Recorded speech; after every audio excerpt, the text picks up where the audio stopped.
नमस्कार, मैं प्रद्युमन जोशीला। आज के इस वीडियो में एक ऐसे नेता की चर्चा आपके बीच में करने जा रहा हूं जो प्रदेश के सबसे मेहनती नेताओं में शामिल है। दिन रात वो लगातार 24 घंटे लोगों के बीच में लोगों के दुख सुख को सुनने के लिए, उनकी समस्याओं के समाधान के लिए और प्रदेश की जनता की जो समस्याएं हैं उनको उठाने के लिए लगातार लोगों को जागृत करने का काम कर रहा है। वो नेता जिनको राजनीति विरासत में मिली है, उनके बाप दादा और से लेकर के और राजनीति में उनका खुद का भी अपना एक बहुत बड़ा रुतबा वर्तमान में है। लेकिन जो आंखों देखा हाल है पिछले कई सालों से, जैसा मैं देख रहा हूं, ये वीडियो में आंखों देखे हाल पर और लोग जो वहां कहते हैं जब वो नेताजी आते हैं, उन तमाम बातों पर आधारित है। उस नेता की नम्रता की, उस नेता की शराफत का कई लोग फायदा भी उठाते हैं, जिसका सीधा सीधा नुकसान उस नेता को सत्ता से दूर कर रहा है। वो नेता लगातार लोगों के बीच में रह करके लगातार लोगों के दुख सुख में शामिल होता है। उसके बावजूद उसके चारों तरफ इस तरह के नेताओं की जो जुंडली जिसको हम कह सकते हैं वो रहती है, जो अन्य लोगों को उनसे सही ढंग से मिलने तक भी नहीं देती।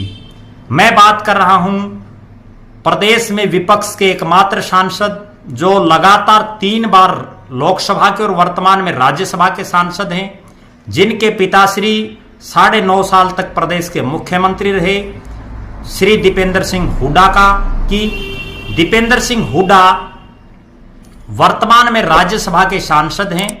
उनके पिताजी मुख्यमंत्री रहे, उनके दादाजी मंत्री रहे और देश के 7 सदनों में अलग अलग देश और प्रदेश के उनके वो सदस्य रहे, संविधान सभा के वो सदस्य रहे। इतना लंबा जिनका राजनीतिक कैरियर हो, चौधरी भूपेंद्र सिंह हुड्डा कई बार सांसद भी रहे, कई बार विधायक रहे, प्रदेश कांग्रेस के अध्यक्ष रहे, वर्तमान में वो नेता प्रतिपक्ष भी हैं, उससे पहले भी वो नेता प्रतिपक्ष रहे हैं। और दीपेंद्र सिंह हुड्डा भी पिछले लगभग 20 साल से जो है देश की सबसे बड़ी पंचायत के सदस्य हैं। उसके बावजूद इतने शरीफ, इतने नम्र नेता और कहीं वर्तमान जो प्रदेश की राजनीति है इतने बड़े स्तर पर कोई दिखाई नहीं दे रहा है। वो दीपेंद्र सिंह हुड्डा जो सुबह दिल्ली से चल करके और हरियाणा के आखिरी छोर चाहे डबवाड़ी हो, अगले दिन हरियाणा के आखिरी छोर नांगल चौधरी हो, अगले दिन हरियाणा के आखिरी छोर चाहे वो हिसार हो, चाहे वो पंचकुला हो, चाहे पानीपत, कुरुक्षेत्र, कैथल, जींद और सोनीपत, रोहतक, झज्जर, उस एरिया में तो वो लगातार ही सक्रिय रहते हैं। रेवाड़ी हो, महेंद्रगढ़ हो, गुड़गांव हो, फरीदाबाद हो, पलवल हो, यमुनानगर हो, अंबाला हो, पूरे हरियाणा प्रदेश में वो लगातार सक्रिय रहते हैं। चाहे वो आखिरी सिरसा का एरिया हो, डबवाड़ी का, और लोगों में उनसे मिलने के लिए एक जुनून भी है। आम जनता और जो लोग उनको सुनने के लिए आते हैं वो उनसे एक बार हाथ मिलाना या उनसे एक बार मिलना चाहते हैं।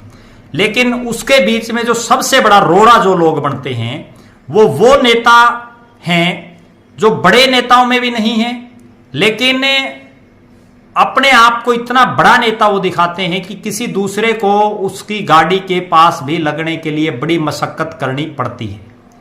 उनकी जो गाड़ी है उसमें भी अक्सर ऐसा देखा गया है कि वही नेता अलग अलग क्षेत्र वाइज जो 4-4, 5-5 नेता हैं वही अक्सर बैठे रहते हैं। नए लोगों को उसमें जगह नहीं मिल पाती। और ये मैं जो शब्द यूज कर रहा हूं वैसे नहीं करने चाहिए, लेकिन 3 आदमियों की सीट पर भी उसमें 6-6 लोग फंसे हुए नजर, 6-6 नेता जो है फंसे हुए नजर आते हैं, जो बिल्कुल इस तरह से उन नेताओं को नहीं करना चाहिए। गरिमा नहीं है राजनीति की। इसके बाद कुछ जो कटु बातें हैं जो आंखों देखी और लोगों के द्वारा जो कही गई है, जो सत्यता है वो ये है कि मान लीजिए दीपेंद्र सिंह हुड्डा का कार्यक्रम है किसी भी विधानसभा क्षेत्र में, बरवाड़ा हल्के में, वहां भी हांसी के नेता पहुंच जाते हैं उनकी गाड़ी में बैठने के लिए, वहां नलवा के नेता पहुंच जाते हैं, हिसार के नेता पहुंच जाते हैं, वहां उकलाना के नेता पहुंच जाते हैं, और जो बरवाड़ा वाले हैं उनको उसमें सीट ही नहीं मिलती, जो लोकल जो लोग कार्यक्रम करते हैं।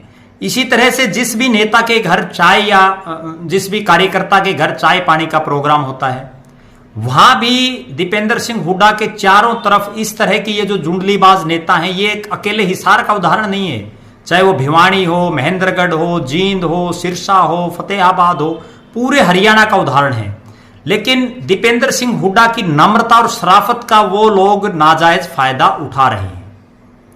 यहां मैं किसी नेता, एक पर्टिकुलर नेता का नाम ना लेकर के, अक्सर ऐसा देखा गया है कि बहुत से तो ऐसे नेता हैं जो जमीन पर कुछ नहीं करते। उनके साथ कोई वर्कर, एक आदमी को या 10 आदमी, 20 आदमी, 100 आदमी, 200 आदमी वो किसी रैली में झल से झुलूस में नहीं ले जा सकते, लेकिन वो दीपेंद्र सिंह हुड्डा की गाड़ी में बैठने के लिए, दीपेंद्र सिंह हुड्डा के साथ मंच पर बैठने के लिए सबसे आगे आपको नजर आएंगे। ऐसे बहुत से उदाहरण हैं। इसके अलावा अगर मैं बात करूं तो गाड़ी और जो किसी के घर चाय का कार्यक्रम है, मान लीजिए किसी भी साथी के, उसको अगले को बैठने नहीं देते उसके पास, बल्कि खुद आकर के बैठ जाते हैं। भाई अगले ने क्यों पैसे लगा रखे हैं, क्यों उसने जो है बहुत से लोगों को निमंत्रित कर रखा है, क्यों उसने दीपेंद्र सिंह हुड्डा को चाय पर उसने सिर्फ इसीलिए तो बुला रखा है कि ताकि दीपेंद्र सिंह हुड्डा मेरे घर आए और मेरे परिवारजनों से, मेरे मित्रों से, मेरे अड़ोसी पड़ोसियों से मिले, उनसे बैठे, सुख दुख की बातें करे, हमारे साथ वो चाय पिए, ताकि हमारा उनका एक भावनात्मक, एक आत्मीयतापूर्वक जो है रिश्ता बन जाए। लेकिन ये जो जुंडलीबाज टाइप के जो नेता हैं, वो उनको भी नहीं बैठने देते। कई बार ऐसा भी मैंने देखा है कि दीपेंद्र सिंह हुड्डा कार्यक्रम में भाषण दे रहे होते हैं और कुछ नेता चुपके से आकर के उनकी गाड़ी में पीछे वाली सीट पर बैठ जाते हैं, ताकि उनका स्थान पक्का हो गया। और उसमें कोई आम साधारण कार्यकर्ताओं की बात नहीं कर रहा मैं, ये वो नेता हैं जो अपने आप में टिकटार्थी हैं, जो ये मानते हैं कि टिकट वो लाएंगे, उनकी जेब में टिकट है। गाड़ियों में बैठने से, किसी दूसरे के घर चाय का प्रोग्राम हो और वहां जो है धक्के से आने से, बिना बुलाए भी बहुत नेता आते, बिना बुलाए आने से या मंच पर उनके बाजू में जो है बैठ जाने से टिकटें नहीं मिलती। और अगर टिकट मिल भी जाती है तो जीत भी नहीं पाएंगे ऐसे नेता, क्योंकि उससे जो दूसरे कार्यकर्ता हैं वो कन्नी काटना शुरू हो जाते हैं। बहुत से ऐसे कार्यकर्ता हैं जो दबी जुबान में भी, और कई तो खुल करके भी बोल देते हैं कि भाई तुमने ही ठेका ले रखा है क्या सारे सिस्टम का, तुम किसी और को नहीं मिलने दोगे। लेकिन कई बार दीपेंद्र सिंह हुड्डा की शराफत का, या उनकी कह सकते हैं कि हम जो एक किसी नेता को ना टोकने की उनकी आदत की वजह से जो है उसका बड़ा भारी खामियाजा दीपेंद्र सिंह हुड्डा को भुगतना भी पड़ रहा है। इन नेताओं को भी ये चाहिए कि वो हुड्डा साहब की गाड़ी में ना बैठ करके अपने हलके में वोट मांगे। अभी अगर मैं उदाहरण दूं, कहीं कोई रैली का कार्यक्रम है, वो रैली उसे एक क्षेत्र विशेष की है, किसी हलका की मीटिंग है, उसमें दूसरे जिलों के भी नेता और नेता आ जाते हैं जो टिकट मांगने वाले हैं। अरे भाई, आपको अगर कांग्रेस को जिताना है, आप अगर चाहते हैं कि चौधरी भूपेंद्र सिंह हुड्डा और दीपेंद्र सिंह हुड्डा मजबूत हों, वो प्रदेश के मुख्यमंत्री बने, आपके जो कार्यकर्ता हैं उनकी सुनी जाए, तो आप अपने इलाके में सक्रिय रहो, अपने इलाके में लोगों के बीच में रहो, अपने इलाके में वोट मांगो, ना कि सारा दिन दीपेंद्र सिंह हुड्डा के साथ उनकी गाड़ी में बैठने के लिए या दीपेंद्र सिंह हुड्डा के साथ जो है मंच पर बैठने के लिए। आप का ये काम नहीं है, बल्कि आप जो है अपने इलाके में मजबूत करो। जब पूरे हरियाणा के नेता इस तरह का सिस्टम वो बना लेंगे कि अपने अपने हलके तक वो सीमित रहें, अपने हलके में जो है वो सक्रिय रहें, और जब दीपेंद्र सिंह हुड्डा किसी एक पर्टिकुलर हलके में आए, उसी हलके के जो नेता हैं, जो कार्यकर्ता हैं, वो उनकी गाड़ी में बैठें। वो नेता और कार्यकर्ता सिर्फ उस हलके के जो है स्टेज पर बैठें, बाकी अपने अपने हलकों में काम करो। और अगर आपको यूं ही करना है तो जिस तरह का परिणाम 2014 में आया, जिस तरह का परिणाम 2019 में आया, वही परिणाम 2024 में आ जाए, कोई बहुत बड़ी बात नहीं है, कोई बहुत बड़ी अतिशयोक्ति नहीं होगी। और दीपेंद्र सिंह हुड्डा को भी ये सोचना चाहिए कि इन नेताओं को इस सीधा और स्पष्ट शब्दों में ये कहना चाहिए कि आप अपने अपने हलके तक सीमित रहें, आप अपने हलके में वोट मांगो, आप अपने हलके में कांग्रेस पार्टी का, चौधरी भूपेंद्र सिंह हुड्डा का, दीपेंद्र सिंह हुड्डा का प्रचार करो। जिस दिन आपके गांव में, आपके बूथ पर और इनमें से कई ऐसे नेता भी हैं जिनके खुद के बूथ में कांग्रेस पार्टी भूपेंद्र सिंह हुड्डा के प्रत्याशी हारे हैं, और ये नेता अपने आप में पूरे फन्ने खा बने घूमते हैं। बहुत से ऐसे नेता हैं जो गांव से पार्टी को नहीं जिता पाते, अपने प्रत्याशी को नहीं जिता पाते। इनको सिर्फ एक जिम्मेदारी देनी चाहिए कि आप अपने गांव में, अपने बूथ पर, अपने वार्ड में मजबूती करो। उसके बाद जब वहां मजबूती हो जाएगी, आप हल्के में मजबूत करो। हल्के में अगर आप मजबूती कर दो तो फिर आप जो है लोकसभा क्षेत्र में घूमो, फिर आप प्रदेश में घूमो। लेकिन ये तो बार बार सिर्फ दीपेंद्र सिंह हुड्डा के चारों तरफ घूमते रहते हैं, सिर्फ उनकी आंखों पर पट्टी बांधने का काम करते हैं, उनको जो है बड़े बड़े सपने दिखाने का काम करते हैं, और हकीकत में फील्ड पर इनमें से कोई काम नहीं करता। बहुत से ऐसे नेता हैं, सभी ऐसे नहीं है लेकिन बहुत से हैं पर्टिकुलर। तो मेरा जो ये वीडियो बनाने का मुख्य जो उद्देश्य था वो यही था कि मैं बहुत लंबे समय से ये देख रहा था कि किस तरह से एक नम्र, एक शरीफ नेता की शराफत का बहुत से लोग, बहुत से नेता जो है वो फायदा उठा रहे हैं। वो खुद तो ठीक है, रामरमी कर लेंगे, फेसबुक, व्हाट्सएप, सोशल मीडिया पर फोटो खींच के डाल देंगे, थोड़ी बहुत अपनी हवाबाजी बना लेंगे, लेकिन इससे वो खुद दीपेंद्र सिंह हुड्डा को, चौधरी भूपेंद्र सिंह हुड्डा को और कांग्रेस पार्टी को बड़ा भारी नुकसान वो लोग पहुंचा रहे हैं। उनको भी समझना चाहिए। हाँ, मैं ये भी मानता हूं कि नेताजी के साथ गाड़ियों का काफिला हो, लेकिन इतना भी जरूरी नहीं है कि कार्यक्रम हो नलवा विधानसभा क्षेत्र में और वहां आ जाए टोहाना तक के लोग, कार्यक्रम हो हांसी विधानसभा क्षेत्र में और वहां आ जाए भिवानी जिले और दादरी जिले तक के लोग।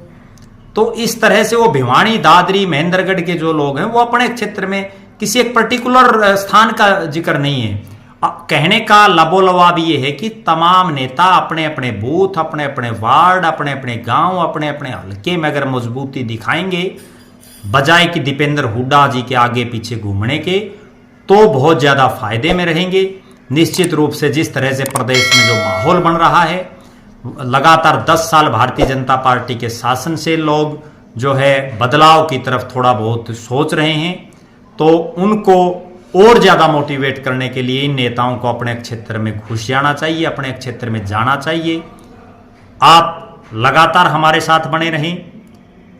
राजनीति के विभिन्न पहलुओं पर, विभिन्न नेताओं पर, विभिन्न इलाकों पर, विभिन्न हलकों पर लगातार जो है विभिन्न वीडियोस के माध्यम से मैं अपनी बात आपके बीच में लगातार रख रहा हूं।